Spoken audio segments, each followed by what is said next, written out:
2023年、MC の健康セミナーにお越しいただいてありがとうございます。新型コロナ感染症のために、この MC の無料、健康セミナーですけれども、3年ぶりの開催になります。皆様来ていただいてありがとうございます。で本院はですね、講演に、性別でアドベンチストの時の森教会の皆様方がお伝えしてくださっています。ご奉仕感謝します。ありがとうございます。はい、では早速ですが、ハナカネロバ医学博士の先生をご紹介いたします。先生はチェコスロバキア出身でございまして、7年前にアメリカで、博士号を取得されました。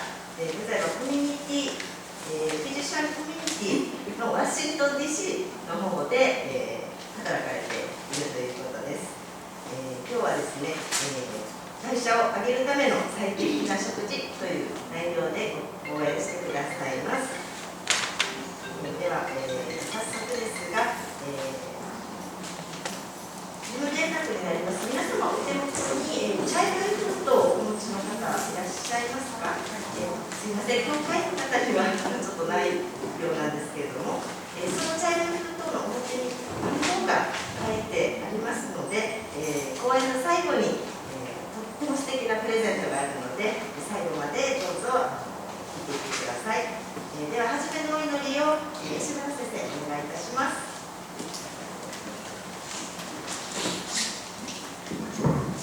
お祈りをさせていただきます。お祈りが初めての方もいらっしゃるかと思いますが、黙祷の状態でお祈りにご参加いただければ嬉しく思います。私たちを変わることのない真実の愛を持って愛してくださいます神様、今日の一日、私たちのそれぞれのところで歩んでまいりましたその御手を、その中で神様の御手を置いてくださって、私たちを助けてくださり、守ってくださり、導いてくださったことを心から感謝いたします。静かな夕べを迎え、本当に3年ぶりにこの院内でのこのようなプログラムを開くことができるように導いてくださいました神様に感謝いたします。本日、そして明日とハナ・カーベオカ先生をお迎えいたしまして、健康セミナーを今日初日を始めるにあたって、このように祈りを持ってこの時間が始められますことをありがとうございます。遠くよりおいでくださいました先生がこれからお話ししてくださるその一つ一つのことが、私たちの健康的な、そして喜びと感謝に満ちた日々の歩みのための大きな示唆をたくさんいただくことができ、私たちが心身ともに健やかで歩むことができますようにお願いいたします。お話をしてくださいます先生に、そしてまた通訳をどうぞってくださいます松本院長に、神様の豊かな祝福、神様の支えがありますように、おいでくださった方々と共にこの時間を有益な時として過ごさせていただけますようにお願いいたします。この祈りを私たちを愛して救ってくださるお方、イエス・キリストのお名前を通してお祈りいたします。アーメン。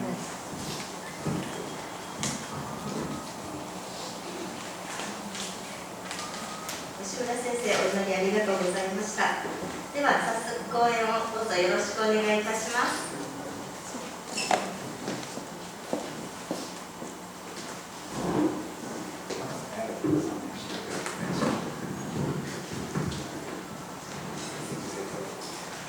Good evening, everyone. 皆さんこんばんは。 It's so good to be here with you. 皆さんこうして個室にいられることを本当に嬉しく思います。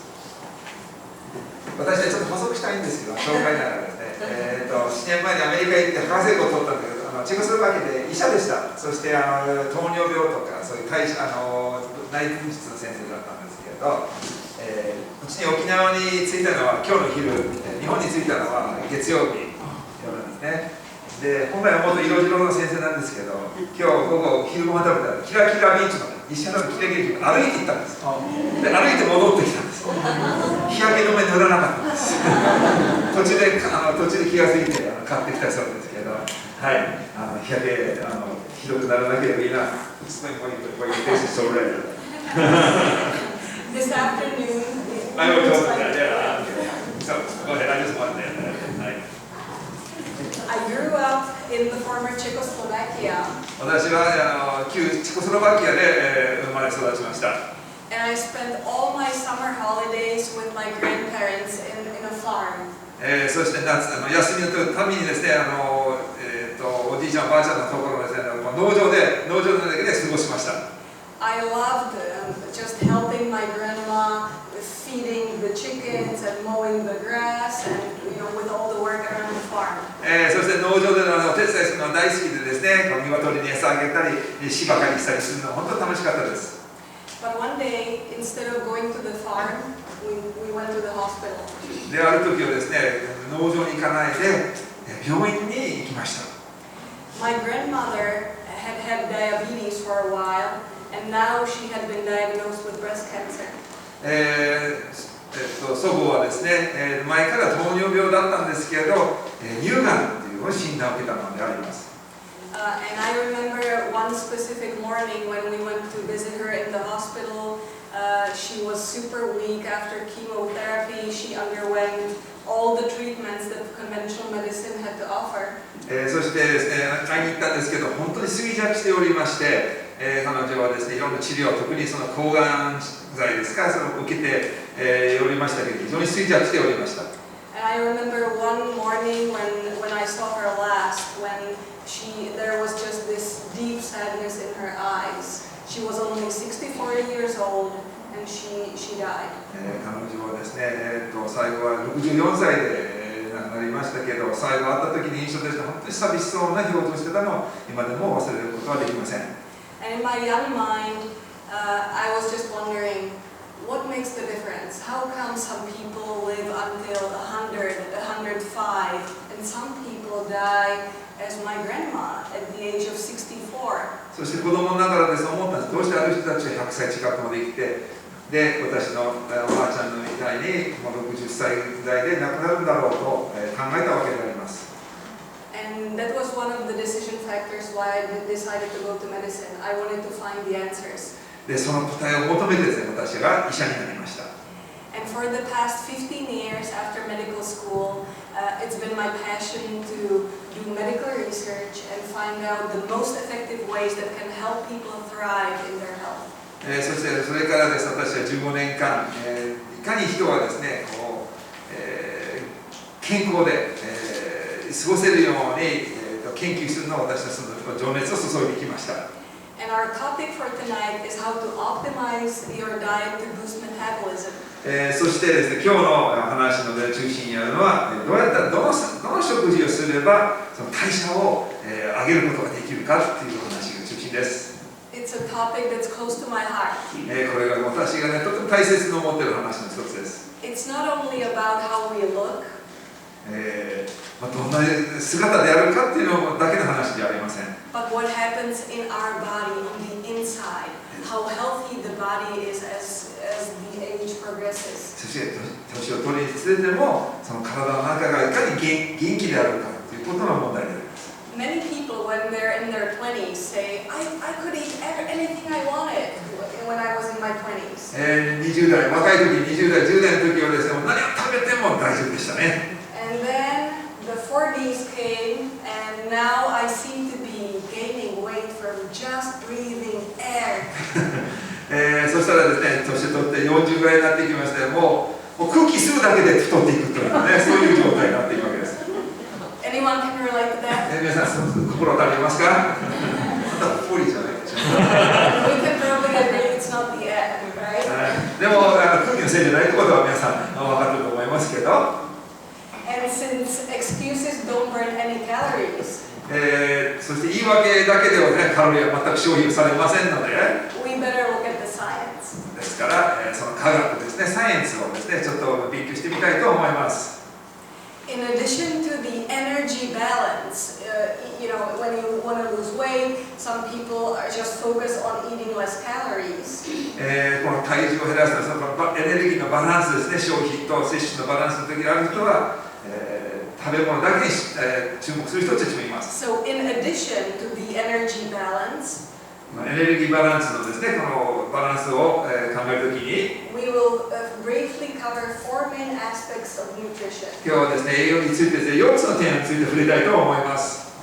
Number 1, Meal timing. When do you eat? Are there any times of the day that are better to eat than others? 一つはいつ食べるのか、日によってこの時食べた方がいいのが痩せるのに、食べる時間ってあるのだろうか。Number two, how many meals should we eat in a day? そして一日何回食事すれば、この体重の管理に役に立つでしょうか。Is it better to snack and have many small meals a day, or should we eat larger meals and only a few times a day? 何回です。一日何回ね、小分けにして食べた方がいいのか、ちょっと大きめな食事を1、2回食べた方がいいのか、それについても触れたいと思います。The third aspect that we will cover is it important to have consistent times for your meals or not? もう一つは、規則正しく食べることが大事なんだろうか、ね、決まった時間で食べるのがどうなんだろう。And number four is what should we eat? で、4番目には何を食べてたらいいんだろうかですね。So let's start with the first question. When should we eat? では第一の質問ですね。いつ食べればいいんだろう。Meal timing has been shown to be important for our circadian rhythms and metabolism. 私たちの代謝とその体内時計のためにこの時間の規則なその食事のタイミングがとても大事です。If you eat the same meal for breakfast and for dinner, 同じ食事をですね、朝食べるのと夕食で食べるのとは it will not have the same effects. 同じ体に起こす影響は違います。From the same meal, you will deposit more fat after the dinner. 同じ食事ですね、カロリーとか同じ食事食べても夕食食べた方が脂肪になるということです。On the other side, people who eat breakfast are usually leaner, even though they may eat more calories over the day than people who skip breakfast. で、もう一つではですね、朝しっかり食べる人はカロリーを多く食べても太らないというのはデータもあります。In one weight loss study, they have more than 400 people, and for 6 months, these people were trying to lose weight. They were on the same diet, but half of them were starting their meals early, and half of them late. 420人って書いてあるね、420人というのはね、20週間にわたって、研究に参加してもらったんですけれど、その2つのグループに分けて、ある人たちは早めに食事をする、ね、朝から。もう一グループは遅く食べるグループに分けたのであります。And the early eaters were losing more weight than the ones who were eating the same diet, but they were starting and finishing their meals later in the day.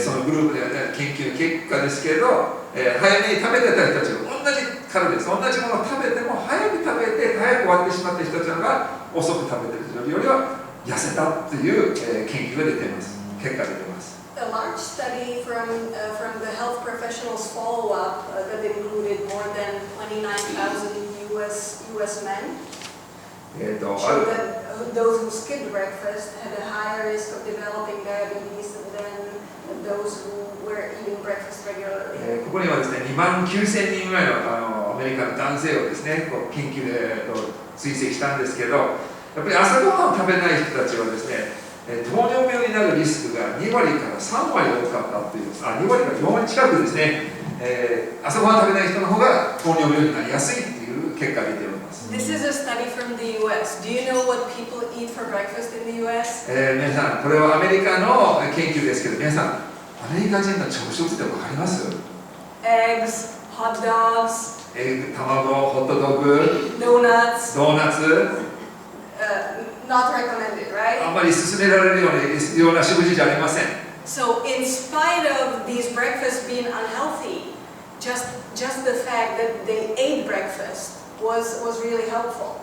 The timing of the meal was helpful in spite of the unhealthy composition. 決して健康と言えないその食事がですね、アメリカ人食べたでも朝食べたっていうことが大きな、ポイントだったそうです。And eating breakfast decreased the risk of developing diabetes by 20 to 39%. はい、さっきも言ったように朝ごはん食べることによって糖尿病のリスクを下げることができた。The same study looked also at breakfast compared with meal frequency, how many meals they were eating. でこの研究の中でですね、朝食だけじゃなくてその後何回食事したかっていうのも調べました。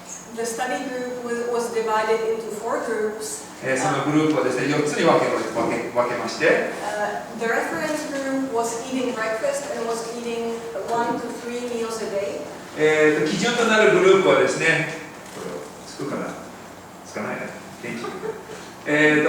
丸してあるところで朝ごはん食べて、それからさらに1回から3回、食事をしたということが、基準のグループです。Then there was a group that was eating breakfast, but they were eating 4 to 7 meals a day. でもう一つのグループはですね、朝ごはんを食べるんだけど、その後4回から7回ですね、小分けして食事したグループがやりました。And then there were 2 groups that were not eating breakfast at all. One group was eating 1 to 3 meals a day, and the other one 4 to 7 meals a day. でもう一つのグループは、朝ごはん食べないで1日、1回から3回さらに食べて、もう一つグループは朝ごはん食べないけど、4回7回1日でご飯を食べたというグループです。Which group did have the highest risk of developing diabetes? でどのグループが一番糖尿病になるリスクが高かったでしょうか？ What do you think? 皆さんどう思いますか？高かったので。No breakfast 4 to 7 times. Yes, excellent. It was the group that was skipping breakfast, no breakfast, and they were snacking. They were eating 4 to 7 meals a day. 一番糖尿病になるリスクが高いのは、ここが1としたら2倍ぐらい糖尿病。これは朝ごはん食べないで1日いろんなおやつをとか間食をたくさんしてたグループが一番糖尿病になりやすいグループでした。Their risk of developing diabetes was 2 times higher compared to the group eating breakfast and eating only 1 to 3 meals a day. 2.2 倍ぐらいの糖尿病になるリスクがあったということです。So eating breakfast seems to be super important, but it's also important to combine it with eating on fewer occasions throughout the day. ここを見ますと、やっぱり大事なのは朝ごはん食べることと、間食、ちょこたくさん食べることは、避けることって言えるでしょう。There's one group of people who need breakfast more than anyone else, and that's people with diabetes. で、あるグループですね、最も朝食が大切っていうグループがあります。それは糖尿病の方です。One study compared eating breakfast and skipping breakfast, and they looked at their glycemic control throughout the whole day. あるグループをですね、この朝ごはん食べるの食べないグループを比較して、その1日のその血糖値のコントロールを、ね、追跡していったのであります。When people with diabetes were eating breakfast, their glycemic control over the whole day was 20% lower, was much better than compared with skipping breakfast. これちょっと細かいの分かりにくいかもしれないけど、朝ごはん食べた方がですね、糖尿病の方は1日の血糖値のコントロールが2割、改善されたということです。This is the difference, right? So 20% lower glycemic excursions after the meals. Okay, so this is one that eat breakfast here. This one, this lower one. This is one that didn't eat breakfast. That's right. Right. Which is the opposite of what people would think. Some people may think, if I want to have a lower glucose, then I will just not eat at all in the morning. That will help me with blood sugar. これは逆説的なことですけど、血糖値が朝から下げるために朝こう抜いた方がいいと思われるんですけど、それは逆だということですね。食べないと上がったりしますけど、ここ高くなるんだけど、ちゃんと朝ごはん食べると抑えられているということです。But it's the opposite. And breakfast also helps people with diabetes to secrete insulin after the meals. はい、そして朝ごはんを食べていると、インシュリンのですね、の分泌が高くなっている、2割高くなっているということです。So these studies combined show that we really need to eat breakfast every single day. こういうことを研究から見ますと、朝ごはんはしっかり毎日食べることがいかに大事かということをお分かりになるかと思います。But what if you're not hungry for breakfast? でも朝のお腹空かないんだよね、朝はっていう人はどうしたらいいでしょうか。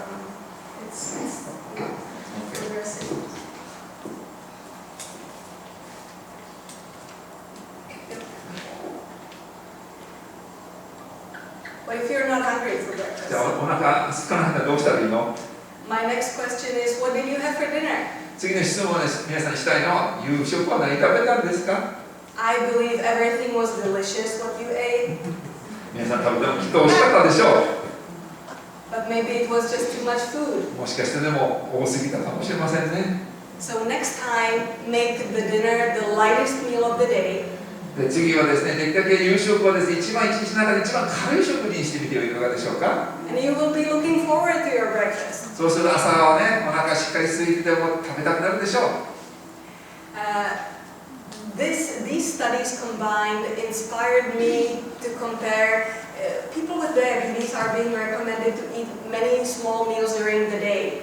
And the studies that I mentioned just inspired me to compare 6 small meals during the day with only 2 meals a day, breakfast and lunch, in people with type 2 diabetes. 糖尿病の方はですね、食べると血糖値が上がるという理由でですね、多くの中にはこの血糖値があまり上がらないために6回小さい食事を食べた方が推奨されることもあります。で私はですね、これ本当なのかどうかってちょっといろいろ調べていったんですね。When the patients were joining the study, most of them said, I know I can do the 6 meals a day. この研究にですね、参加してくださった方々はですね、私は1日6回のその食事には全然問題なく参加できますって言いました。But what about the 2 meals a day? Only breakfast and lunch? I'll be starving at dinner. でも彼らはですね、2回しか食べられなかったら、朝と昼だったら夜だったらもうお腹空きすぎて辛いはずですって言ったんですね。Well, let's look at the findings. ではちょっと結果見てみましょう。A6 is 6 meals a day, B2 is 2 meals a day. A6 というのは、6回食べた人たち、B2 というのは1日2回食事した人たち。And you can see that people lost more weight on 2 meals a day. これまず黄色い方ですね、下に言ってますが、マイナス 3.5、これは体重どれだけ減ったかなんですけど、2食食べた人の方が減ったと。They also lost more liver fat. で脂肪内臓脂肪ですね、肝臓の脂肪肝も良くなった。Their insulin sensitivity improved more. で逆に、インシュリンの、感受性ですか、が上がりました。And their fasting plasma glucose and insulin went down more on 2 meals a day. で、絶食の時の血糖値も、2食食べた方が下がるということが分かりました。And now here's the kicker. Okay? でこれで一番面白いのはここからです。The depression symptoms decreased more on 2 meals a day. People were not struggling with depression as much. で、1日6回、1日2回、うつ病の指数が改善されたということです。And what shocked most of the participants themselves, they felt less hungry on 2 meals a day. そして The 参加者 feelings of hunger decreased more. にいろいろアンケート取ってみたら、2回食食べた方が空腹感が少なかった、お腹が空かなかったという、結果が出ています。During the pandemic, when most people were gaining weight, この前のコロナのですね、コロナ禍の中で多くの人たちは体重が増えてきました。one of my patients contacted me who has diabetes. 私の患者さんにですね、糖尿病の患者さん、私に連絡してきました。And he told me about his struggles with the pandemic and the lockdowns to keep his weight. で、彼はですね、ロックダウンとかいろいろ本当大変で、自宅で待機しないといけない時間が増えてるんですけど、その体重の管理にちょっと悩んでおりました。So I told him about the study with only 2 meals a day, breakfast and lunch. で、私は彼にですね、この研究の発表で彼に教えしたんですね。1日何回食べるのと、1日2回だけ食べるのということを教えました。And he decided to give it a try. そして彼はですね、じゃあ試してみようかと、始めました。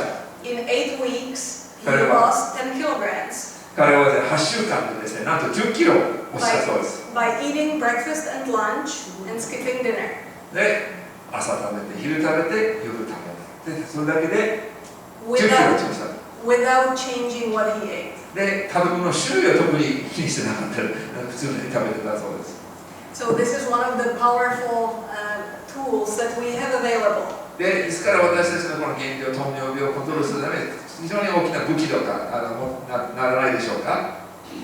Before the world's oldest man died at the age of 114. 世界最なんていうの最長年齢ですね、114歳で亡くなったこのウォルター・ブルーニングさんですけど、Walter Burning attributed his longevity to eating only 2 meals a day. で彼はその、長寿の秘訣をですね、1日2食しか食べないということを、研究しておりました。So this habit is also tied, it seems to be also tied to longevity. なので、この長寿にも、この食事のですね、回数も長寿にもつながっていると言えるでしょう。